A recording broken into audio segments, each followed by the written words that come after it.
Good afternoon. This is Jacy Linear, and this is my session on PTSD, Black and Brown communities, and cannabis. Jacy Linear, like I said, I'm an RN and I'm a certified medical cannabis nurse. And like I says, I'm blunt because God rolled me this way. And if you're shocked by anything I say, then you obviously haven't been paying attention to who I am. So I might cry, I might get mad. There are some elements in here that might trigger me, let alone trigger you. So here we go with the presentation. Hope you enjoy and I hope you learn something. Okay. Post traumatic stress disorder is a disorder that develops in some people who have experienced a shocking, scary, or dangerous event. And that's from the National Institutes of Mental Health. That's their definition of that. Many people suffer from PTSD. We all know that cannabis works well with PTSD. Most people have no idea about what particular conditions that PTSD, that cannabis helps with, but almost everybody knows that it works with PTSD. Now, PTSD is post traumatic stress syndrome. And a lot of people we know that came back with it was first associated with veterans who had been in wars and had seen horrible, horrible things. And now we know that there are other categories of people, for instance, EMTs, firemen, doctors, especially medical room doctors, nurses, policemen, all usually come up with some type of PTSD. Now, a lot of those professions, you can go ahead and you can use cannabis to help you deal with it. But then in a lot of those professions, also, you have to get drug checked. And considering that cannabis is still considered illegal by the federal government, a lot of people don't want to deal with it. Unfortunately, they don't get to deal with it until it's already gotten pretty bad. For instance, your cops and your nursing personnel and all that. So a lot of the times, by the time they can use cannabis to help with the PTSD, um, like I said, it's gotten pretty bad. Now, you know about regular PTSD, but there are two more that I would like to introduce you to. One is the urban PTSD. And it's PTSD that comes from living in environments where one might experience violent acts, homelessness, gang activity, and drugs, police harassment, and violence against each other, and definitely biases against the poor.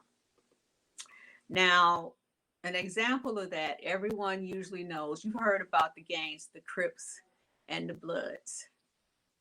Well, the Crips and the Bloods, they're on two different sides.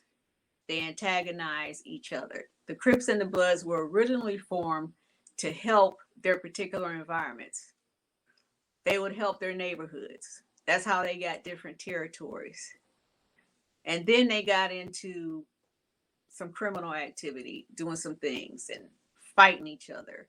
And also, you get urban PTSD just from living in poverty. You may see things that no one wants to see.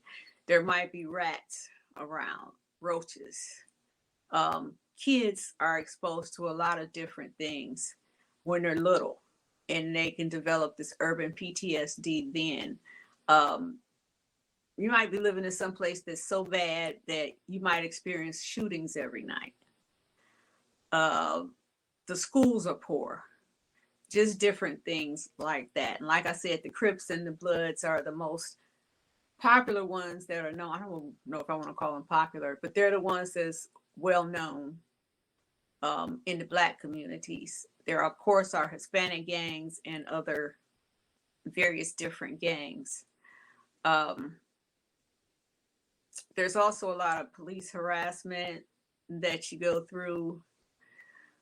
Um, just anything bad you could think of can happen in an urban environment. those are some of the things that contribute to the urban PTSD. Now, this is America's most beloved gangster, Snoop Dogg. And I just wanted to talk about representing. Everybody knows that he's your most famous Crip. At the Super Bowl, just some fun facts. At the Super Bowl committee told him to please not wear his blue bandana. The blue bandana is a sign of the Crips. Well, Snoop, being the honorary guy that he is, he decided to have a whole suit made out of the blue bandana. And he also threw up the Crip side. And he also did their signature dance. They have a signature dance called the Crip Walk. And what happened is Chris, his name is Calvin Broadus. That's his real name. He represents the Crips because when he was younger, they took care of him. They made sure that he was safe. So he became a Crip because of that. And that's why a lot of the young people joined the gangs. At least that's why they used to join them, because the gangs took care of the communities, the urban communities. But now they've devolved into, doing a lot of criminal activity. And that's one thing with the cannabis, why we need cannabis to be legal. Anything that you make illegal here in the United States, when you're doing that, you're creating criminals, because the people are still going to want whatever it is, and there's going to be somebody to supply it to them. It had happened back in the 30s when prohibition was going on. That's when you got gangsters came along like Al Capone and Bonnie and Clyde and all of those people, because alcohol was prohibited. So you got the bootleggers making it and the gangsters selling it. Just not a good idea to make certain things illegal, especially when people need them. Now, cannabis, of course, we don't get physically addicted to. So that's a whole lot better than alcohol. But once again, if you're an EMT, a nurse, or a doctor, you can go home and get as drunk as you want to. But God forbid you have a little cannabis in you, which calms you down perfectly without having you pass out. Now, this is race-based PTSD. It's called racial trauma. It is recognized by the psychological and psychiatric associations. And it basically comes from the different races, different ethnicities. Sorry, can't talk this morning. And the biases and etc. The things that have just gone on for years and years. And you get traumatized by it. You get tired of it. It just wears you down. It depresses you. You really have no idea a lot of times that it's even affected you.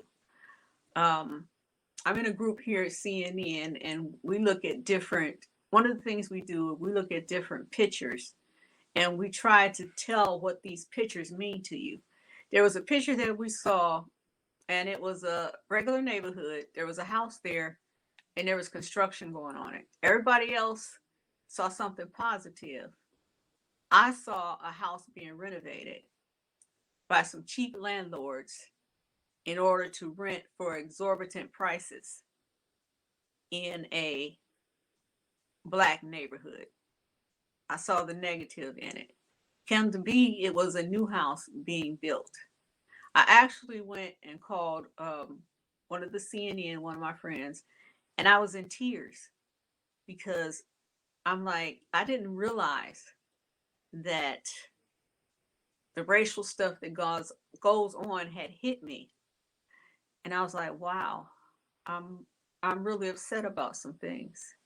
And the other thing that happened is we have education sessions, and there was an education session on psychedelics.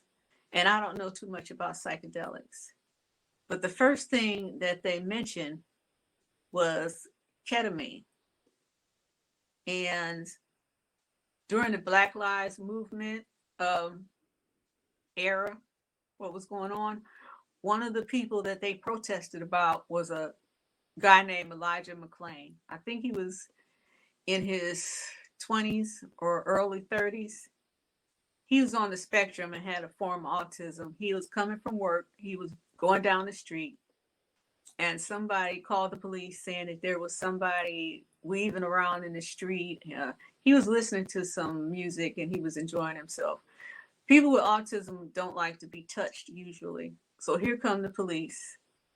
Somebody had called, and for some reason, well, he wouldn't stop. He kept telling them he was going home. Of course, they jumped on him and everything, and he's fighting because we have a fight or flight, instinct. So he's laying there. They called the ambulance for him, and in order to calm him down, they gave him ketamine. Well, they gave him enough ketamine for someone that weighed 200 and some pounds. He was about 140. By the time they got him to the hospital, he was in a coma for a while, and then he died. So I heard that about ketamine, and I had to get out of that session. I couldn't. I just got out of it immediately. I've never had that feeling before. And this was part of the trauma, just being tired. Okay. And the big thing is, people keep telling us to get over it. The things that have happened racially with us. We'll never get over it. We can't. We were taken from Africa and brought over here. Everybody wants to say we were kings and queens in Africa. But like it says, we were politicians, we were masons, we were scientists, all of that. And all of that was taken away. And it's been taken away from Hispanic people too. They were in South America. They were kings, they were queens, they were architects. And the indigenous people of the United States. Everyone had their own culture going on. We'll never forget what things were taken away from us. Okay, warning you right now, there's going to be some disturbing content coming up. So if you have issues with seeing things like that, then maybe you should stop watching right now and just listen. First of all, I have these lyrics to this song. This song was sung by Billie Holiday. And because that she wouldn't stop singing this song, she got investigated by the government and she actually got jailed. She had a very hard life. She did smoke marijuana and she went on to some heavier drugs. But the things that went on in her life, she went through incest, she went through multiple rapes, just various things like that. Living in an urban environment. Okay, this song is Strange Fruit. The lyrics were written by a Jewish guy, and he had got disturbed by some lynchings that he had seen. Strange fruit. Southern trees bearing a strange fruit. Blood on the leaves and blood at the root. Oof. Black bodies swinging in the southern breeze. Strange fruit hanging from the poplar trees. Pastoral scene of the gallant South. The bulging eyes and the twisted mouth. Scent of magnolia, sweet and fresh. Then the sudden smell of burning flesh. Here is a fruit for the crow to pick, for the rain to wither, for the wind to suck, for the sun to rot, for the trees to drop. Here is a strange and bitter crop. This was originally written in 1937. And as you can see right here, we have various pictures of just horrible things that were done, but we're supposed to forget it. How could you not have a traumatic syndrome after seeing things like this? And they've been seeing this and been doing this since we were first brought here. Crazy thing is, they think all the Black Lives Movement thing was about George Floyd, but we're still crying tears for Emmett Till. That's the body that you see right there.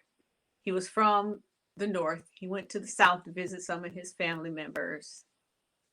They told him that he couldn't do the same things that he did in the North. He was accused once he was down there in the South of whistling at a white lady.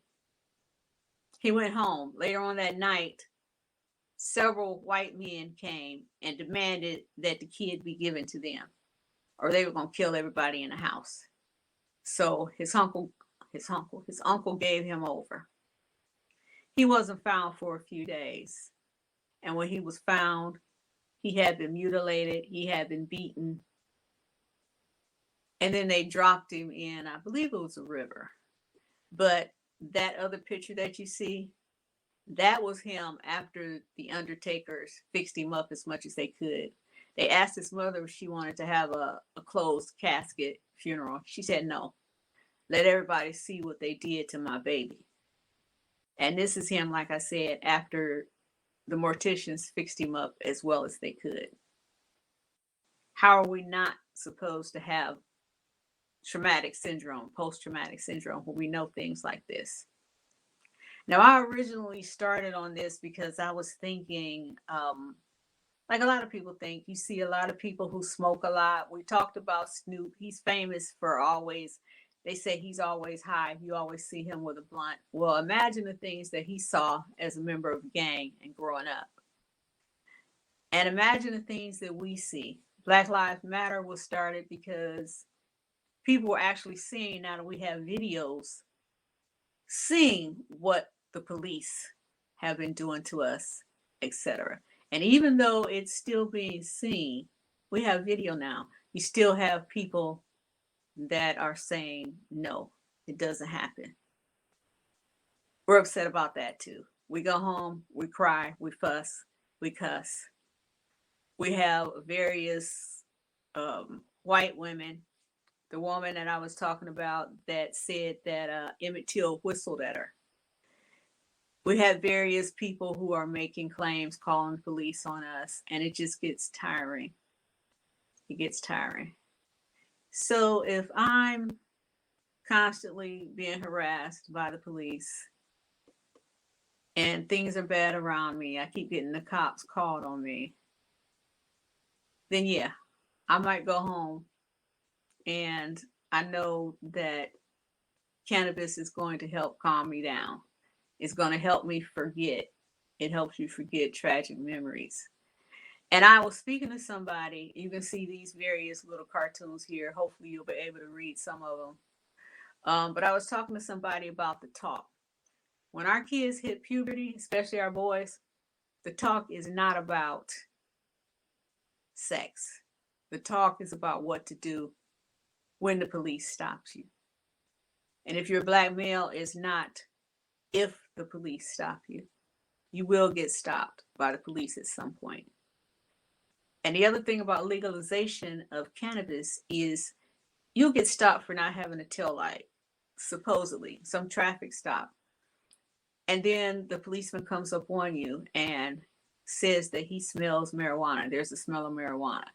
Just recently, there were 6 kids taken away from their family after a traffic stop where the cop smelled marijuana. We have to read about these things every day. It's traumatic. We're going to be upset. Cannabis helps with that. Now, these are some more little memes about what we see.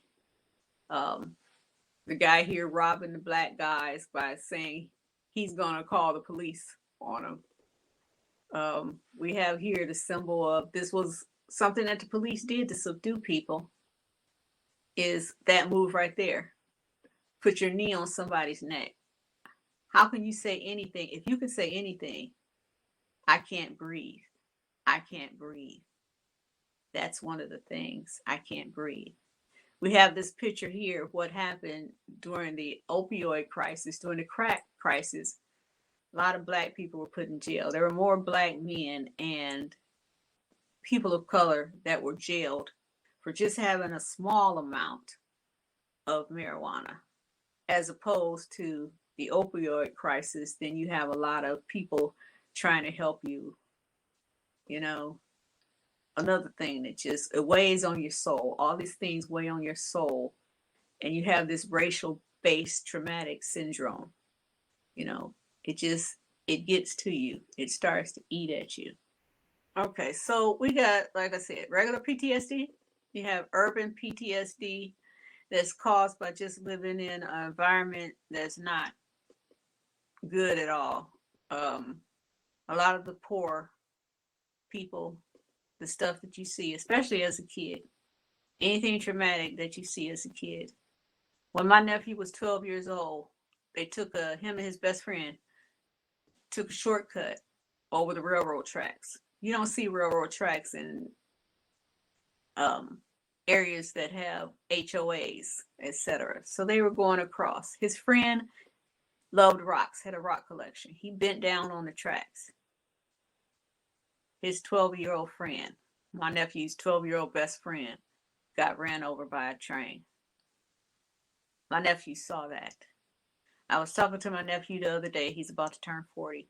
And what he told me is that when he starts to think about that traumatic event, living in an urban area, you got commercial trains going through all the time. And his best friend, he had to see his best friend get torn up like that. And he says that he smokes more when that starts to weigh on him. That's definitely PTSD. We also have Dr. Neek, who's in our program now. She has written a great tool to help diagnose cannabis use disorder. And one of the things that she put in her tool is that you need to know why the person is using marijuana. Is the reason that they're using it so much is because it's messing with their daily lives, or is it helping them with their daily lives? If you know that somebody has gone through a really traumatic event, living in the urban areas, just thinking about having been slaves for us, your land and everything being taken from you, the indigenous people in South America and here in the United States. The racial bias that we go through, the fact that we're jailed more, the fact that we're pulled over more, the fact that someone can just lie about us and we won't be believed. Oprah Winfrey, when she was in France, she went into a Louis Vuitton, wanted to look at a purse. The guy behind the counter tried to dissuade her. He didn't know who Oprah was, that she could have bought the whole store. There was a Harvard professor that was walking down his street, nice neighborhood. He got stopped by the police, asking him where he was going. You know, they're trying to be nonchalant. They didn't believe that he lived in that neighborhood. They said they knew everybody who lived in that neighborhood around there. He pointed to his house and he was like, "Do you know who lived there?" They lied and said they did. He went up and sat on his porch. They got out their car to question him. Eventually, he went, put his key in the lock, and walked in. It was 3 black cops. You don't have to be a white cop to go bother somebody. So the whole purpose here for me speaking about this was to speak about PTSD and cannabis, put the cannabis in it. We know that cannabis helps with PTSD, but just the fact to let you know that there are other reasons. There are other reasons that people smoke marijuana. It's not just to get high. People who live in urban areas, they're not smoking it just to get high. Someone said that all marijuana use is medical use. And when you think about it, it is. People are going through something, and sometimes they have no idea. You have no idea. People around you have no idea. And there are still all kinds of biases, which my partner here will be going through some on the spiritual realm. But I just want people to know, like I said, I didn't know that this race-based trauma had affected me. And when I found out, it's amazing. You don't think about things that you're actually going through a lot of times. So I hope you guys learned a little by this. still getting used to the technology and everything. But like I said, I hope you learned something, and I hope it makes you think. I really hope it makes you think and have less biases against the people that we know that are in these places. They're not there because they want to be necessarily. And they need something to take the edge off. Believe me, cannabis being legal is a whole lot better. Thank you.